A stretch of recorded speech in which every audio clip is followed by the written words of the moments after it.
3, 2, 1. I buy faulty electronic items, attempt to fix them, and sell them for a profit. First item is a PlayStation 5 that I paid a total of £100 for. Now, supposedly, this PlayStation 5 doesn't have a display, so I'm really hoping we're actually going to be able to fix it and make a nice profit. Okay, let's just make sure that it actually turns on first. Right, ready? Beeps on. Does it stay on? Does it go to a white light? White light.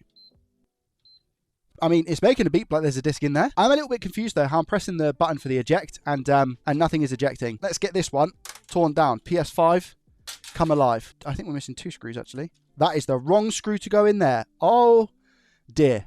Look at this. So that screw that I've just pulled out, as you can see, we should have had that screw. Okay, we're not looking too bad, you know. Has this disk drive been opened before? No, the disk drive hasn't. So let's take the board out.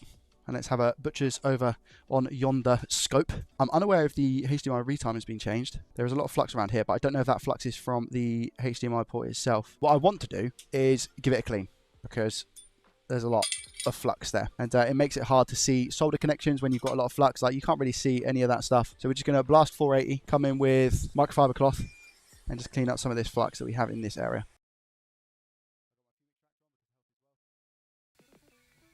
It looks like a completely different board. I don't think somebody's replaced that. I think that's factory. I think there was just a lot of flux from the HDMI port change. Now, let's zoom into the HDMI port and see how we're looking. I can already tell you, maybe, I think pin 19 isn't attached to the board.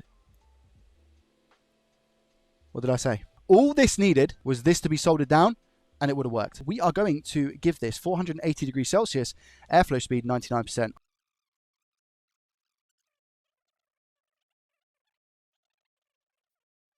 We're just going to do a quick test before I go ahead and put it back together fully. 3, 2, 1.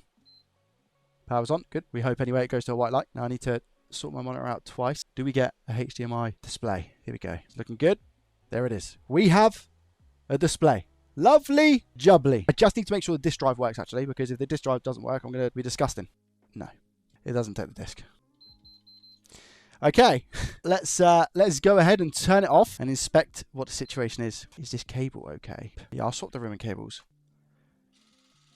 Okay, we have power. It was the cable, because there would have been a reason why this doesn't work. We can see here that that one seems to be pretty damaged. Is it going to take the disc? Yes! A little bit slow for my liking. And then, is it going to read? Yes! So the console does work. The disk drive does work. That is wicked. Cost £100. The port itself is £1. Estimated sell price, what I'm going to say, estimated is £250.